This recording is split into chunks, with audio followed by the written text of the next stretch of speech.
Selamat pagi pemirsa. Setelah menjadi polemik, Gubernur Kalimantan Timur Rudy Masud akhirnya mengembalikan mobil dinas mewahnya seharga 8,5 miliar rupiah ke kas daerah. Di satu sisi keputusan itu menunjukkan adanya kemauan pemimpin untuk mendengar, meski harus menunggu tekanan dari publik baik melalui media sosial maupun media arus utama. Setidaknya masukan dari berbagai pihak pada akhirnya mampu menembus dinding tebal kekuasaan. Pemirsa, inilah editorial Media Indonesia di siar ini Selasa 3 Maret 2026 dengan tema Mobil Mewah Bukan Penentu Muruah bersama saya Lona Samosir. Dan Anda juga para pemirsa bisa ikut menyatakan pendapat Anda nanti dengan menelepon nomor 021 583 99 100. Dan pemirsa, pagi ini telah hadir bersama saya Ketua Dewan Redaksi Media Group Elman Saragih. Bang Elman, selamat pagi. Pagi, Mulyo. Sehat Bang? Sehat. Tidak naik mobil 8 miliar ya. ini saya baru tahu tadi sempat ada gambarnya, oh ternyata ada merek tertentu yang harganya 8 miliar. Tapi menjadi pertanyaannya begini Bang, apakah memang karena Gubernur Kalimantan Timur itu ingin menunjukkan wibawa seperti dalam judul editorial, muruah itu artinya wibawa, makanya kemudian beli mobil begitu rupa, atau kalau memang provinsinya kaya, kan Kalimantan Timur katanya kaya Bang, ya boleh-boleh saja dong membeli mobil seperti itu. Bagaimana Bang? Ya, sebetulnya kan ketika orang mau dipilih dan mau jadi pemimpin daerah, ya, termasuk juga pimpinan nasional misalnya gitu. Betul. Kan niatnya apa sebetulnya sih? Niatnya kan mau mengabdi kan, melayani rakyat kan. Jadi niat awalnya kan sebetulnya mesti gitu tuh. Seharusnya. Bukan untuk bermewah-mewahan kan. Makanya ketika seseorang sudah dilantik menjadi pejabat, maka sebetulnya yang harus terlintas dalam pikirannya adalah bagaimana dia segera memenuhi kebutuhan rakyat, masyarakat rakyatnya. Bagaimana warganya sejahtera, begitu ya Bang ya? Bukan untuk memenuhi nafsu untuk kenikmatan dirinya kan, gitu kan. Kan itu yang mesti terjadi. Seharusnya begitu. Gitu, ya. Kembali ke soal Kalimantan Timur ini, memang sebetulnya kan sekarang kan orang kan menganggap wah hebat juga ya. Harus kita apresiasi nih orang ini katanya. Kan. Sebetulnya menurut saya sih ini bukan tindakan yang heroik sebetulnya. Mengembalikan mobil ini. Bukan. Karena sebetulnya kan mobil itu tidak pernah harus ada. Harusnya dari awal tidak usah ada. Dan ketika dia mengembalikan ini kan karena koreksi. Protes masyarakat. Ditekan. Nah, Leo bisa bayangkan nggak? Andai kata tidak ada kritik, tidak ada protes, tidak ada tekanan, dipakai ini mobil. Kira-kira mobil ini dikembalikan atau tidak? Tidak lah, dipakai ini. Kita pokoknya pertanyaannya itu kan susah untuk dijawab. Yang bisa menjawab itu kan gubernurnya kan. Betul. Sehingga memang kalau menurut saya sih, ya ketika dia mengembalikan mobil ini ya kita catat aja. Tapi ini bukan berarti dia katakanlah memang hebat itu. Bukan karena hebatan ini kan. Itu dia. Bang, tapi pertanyaannya begini Bang, kalau kemudian kita melihat ini kan satu daerah ya, apakah memang hanya di satu daerah ini saja? Atau jangan-jangan ini dalam tanda petik penyakit orang-orang yang merasa mumpung berada di puncak kekuasaan. Kita akan bahas itu pemirsa, nilai editorial Media Indonesia untuk hari ini Selasa 3 Maret 2026. Mobil mewah bukan penentu muruah.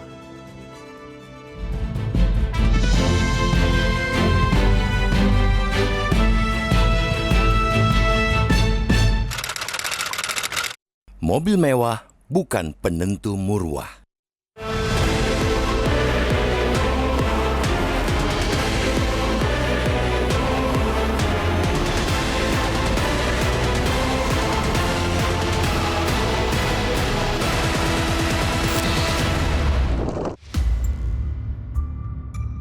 Setelah menjadi polemik, Gubernur Kalimantan Timur Rudy Masud akhirnya mengembalikan mobil dinas mewah seharga 8,5 miliar rupiah ke kas daerah.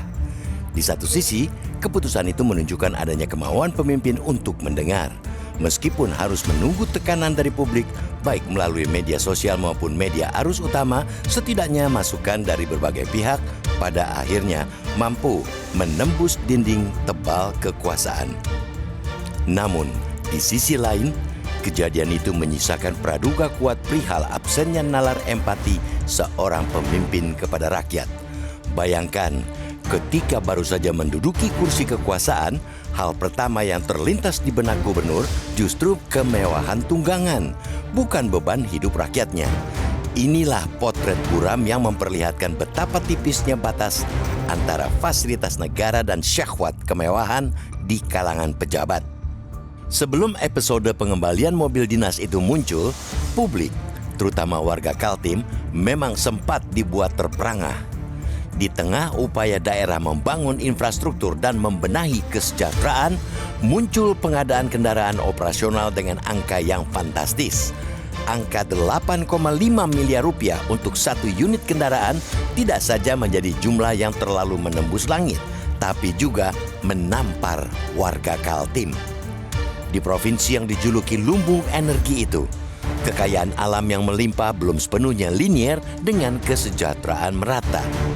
Data menunjukkan bahwa meskipun Kaltim memiliki produk domestik regional bruto atau PDRB per kapita yang tinggi, angka kemiskinan di kantong-kantong pedalaman dan pesisir masih menjadi noktah hitam.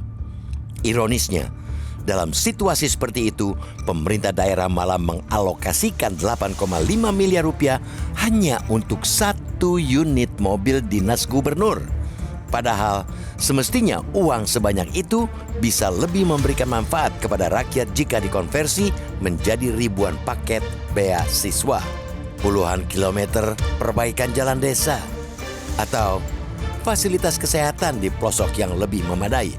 Cemoohan dan kritik pedas kepada sang gubernur pun langsung membanjiri ruang digital. Itu bukan sekadar nyinyiran, melainkan representasi dari rasa keadilan publik yang tercederai. Rakyat sesungguhnya tidak antipati dengan fasilitas yang diberikan negara kepada para pemimpin atau pejabat. Namun yang mereka tuntut adalah kepantasan dan kepatutan.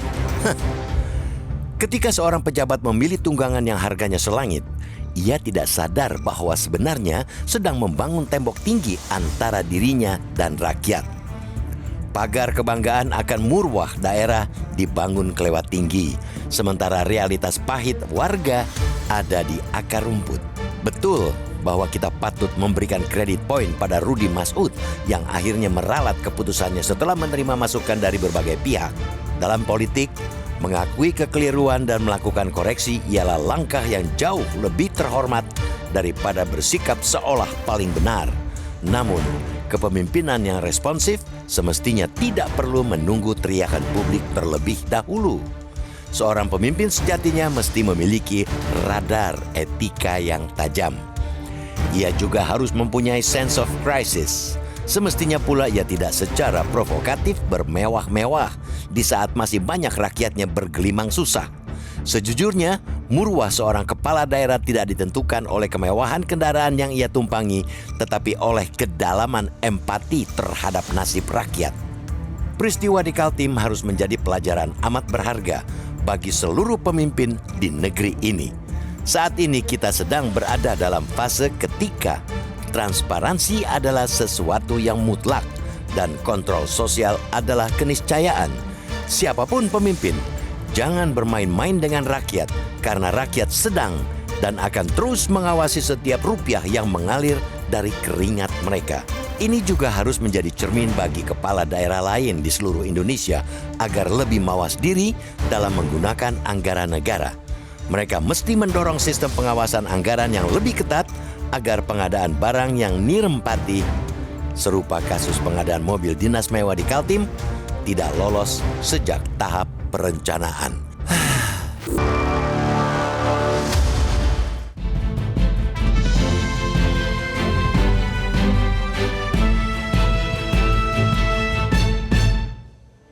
Di bagian berikut Anda bisa menyatakan pendapat Anda, pemirsa. Untuk saat ini tetaplah bersama kami.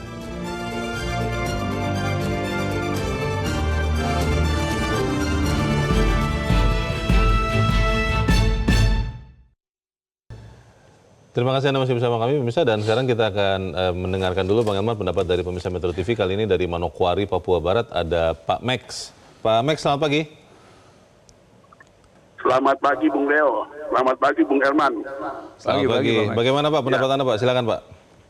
Ya, sebelumnya saya mau mengucapkan dulu selamat menunaikan ibadah puasa kepada saudara-saudara saya umat Islam se-Indonesia. Ya. Ini ucapan penting. Ya, oke, terkait dengan kasus pengembalian dana 8, miliar harga mobil ini, saya tidak memberikan satu apresiasi kepada gubernur. Bukan memberikan, tidak ada rasa kebanggaan di sini, karena mestinya dia sebagai pimpinan daerah dari awal. Kan ada tim anggaran. Ketua TPAD itu kan Sekda. Mesti kan dikaji.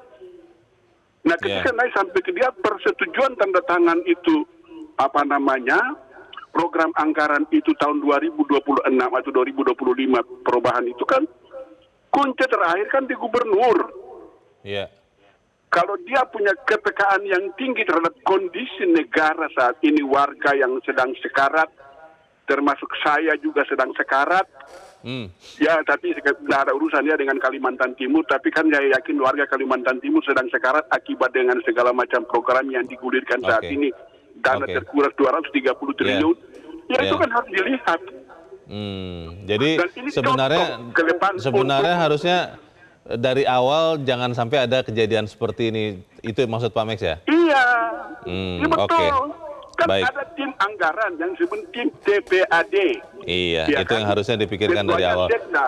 Baik, terima kasih Pak Max. Ini juga Bung Leo sebentar, saya mau kasih tahu dulu bahwasanya perlu diselidiki, jangan sampai ada cawe-cawe dengan tim anggaran itu. Oke, tim anggarannya ya. Baik, terima kasih Pak Max dari Manokwari, Papua Barat untuk pendapat Anda. Selamat pagi Pak.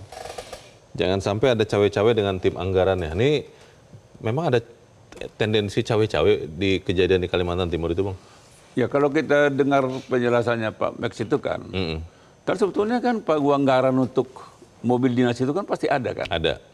Pertanyaannya, apakah dimungkinkan pagu anggarannya sampai 8,5 M? Kan katanya Kalimantan Timur provinsi kaya, Bang. Itu kan penghasilan hasil buminya banyak. Ya mungkin mereka sanggup, Bang, untuk membeli mobil dinas 8 miliar lebih itu. Yang kaya Kalimantan Timurnya, rayanya tetap miskin kan?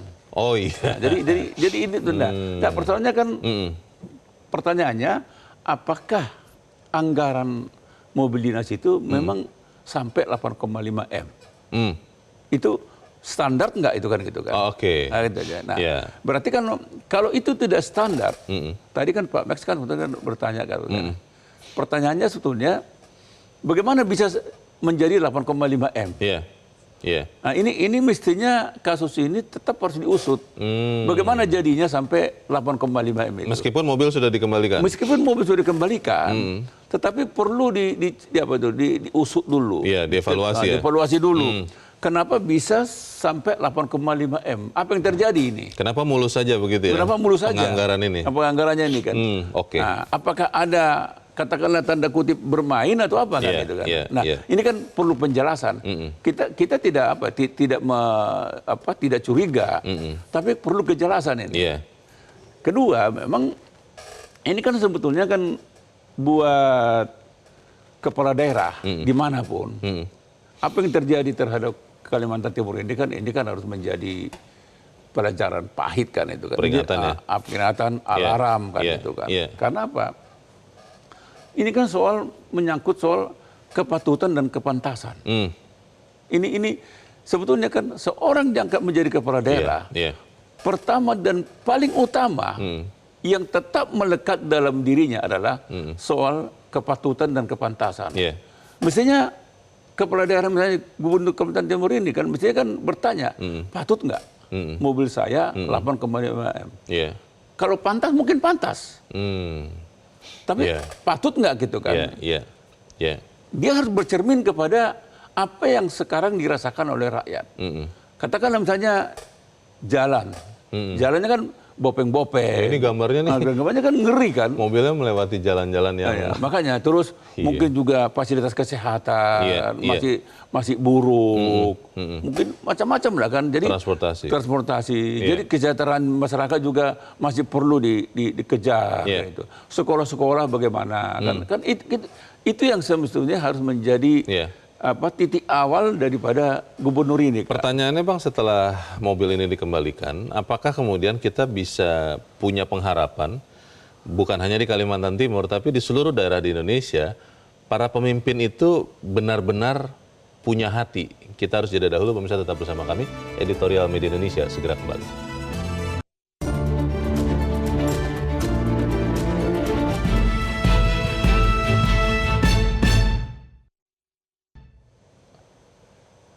Terima kasih Anda masih bersama kami. Kita di bagian akhir diskusi kita pagi ini. Bang Elman, bagaimana kita memastikan bahwa kalau bisa Bang, kejadian di Kalimantan Timur ini yang terakhir lah Bang terjadi seperti ini Bang? Ya memang kembali kepada soal gini, apakah pola pikir yang melahirkan keputusan ini, keputusan katakanlah keputusan mengembalikan mobil ini memang sudah katakanlah sudah dikoreksi gitu kan. Jadi mestinya seluruh kepala daerah, gubernur, bupati, wali kota harus sama-sama mengoreksi hal yang sama kan gitu kan. Kalau mengembalikan mobil itu soal gampang. Tapi pola pikirnya sudah dikoreksi enggak? Kesadarannya dikedepankan. Itu. Sepanjang kesadaran itu tidak ada, Leo, ya kembali lagi ini. Akan terjadi lagi. Dibeli lagi nanti, kalau nggak katakan lagi nih, kalau kasus ini tidak dipiralkan, percaya nggak bahwa mobil ini kembali? Tidak. Tidak kan? Nah, karena itu memang yang perlu dikedepankan adalah pola pikir. Pola pikir seseorang ketika menjadi kepala daerah, maka pola pikirnya adalah bagaimana dia segera mewujudkan apa yang menjadi tujuan utamanya. Apa? Itu mensejahterakan rakyat. Berarti kita harus terus tidak malas untuk memviralkan ya Bang ya? Karena kalau ini tidak viral, nggak percaya sama saya, Leo, terbuka. Kalau tidak ada viral, mobil ini tetap dipakai. Baik. Kita harap bahwa para pemimpin dimanapun akan kembali lagi kepada niat awalnya. Dan ini berlaku sampai ke atas ini. Itu dia, sumpah jabatannya untuk mensejahterakan rakyat. Bang Aman, terima kasih sudah hadir. Selamat pagi Bang.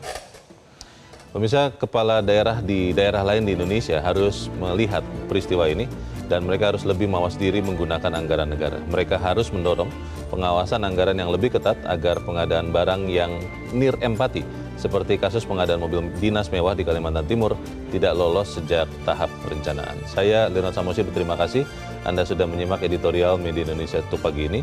Terus jaga kesehatan Anda, terus jaga nurani Anda. Selamat pagi, sampai jumpa.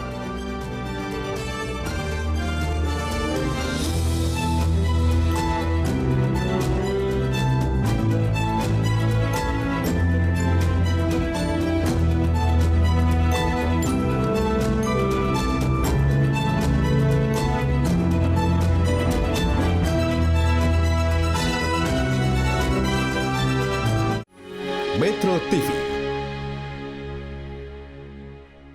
Jelajahi cara baru mendapatkan informasi. Download Metro TV Extend sekarang.